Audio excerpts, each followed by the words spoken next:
Hello everyone. Today we will talk a little bit about this production Rust testing guide by Tobias Weissman. So I read this book and tried to learn about testing, how to do testing. It's like 20 or 25, 17 pages book, and this is the content of this book. Okay, so basically, why still Rust still need test? That's the question because at the compile time Rust perform many different kind of tests like memory issues and null pointer issues, okay, and many other issues. Even though functionality of a code must be tested, uh, that's a normal argument for this question. But let's see what he wrote about it. So basically, we need end-to-end test, system testing, unit test, integration testing. So this behavior we cannot avoid, and no programming language can make sure that our integration test, other unit test, end-to-end test work perfectly fine. So we need testing basically. Okay, and to perform test, we basically write it like this. Like suppose we have a function, fn add integer 32. The return type is also integer 32. It is adding. So basically, we annotate it like this. Okay, and then mod test, and then we run it like this. Okay, so suppose I show you this basic example. Okay, so I have a Rust rover. Okay, so things are not so good in my system. Okay, so let's see where's main. Okay, this is a main class. Okay,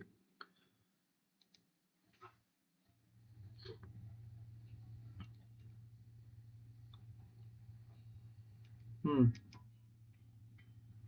Rust file addition addition.rs.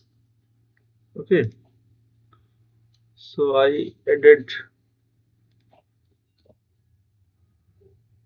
this thing and then I added. This method has surprised me a lot, but I read in the documentation that we can run tests like this. Okay, however, it is just a beginning. Okay, probably I will show you some better methods to perform tests in future. But as of now, for basic understanding, we can write it like this, and let's see what happens.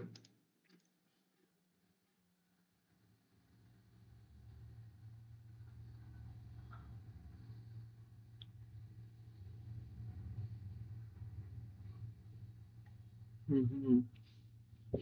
Test is passing. Okay, it is just a basic introduction. Okay, so don't take it like in a production environment. We probably have to make some changes. Okay, so that's what I wanted to explain to you. And then yes, this is the first example. Okay, so basically when we can also I did it manually. Okay, so I let's use a command prompt. Okay, so cargo cargo is basically our package manager. Cargo test, and our test is pass. Okay, let's see minus. What would happen now?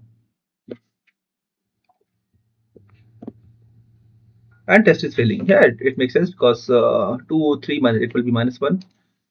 So will it take -1? Yeah, test is passing. Okay, now I make it 5.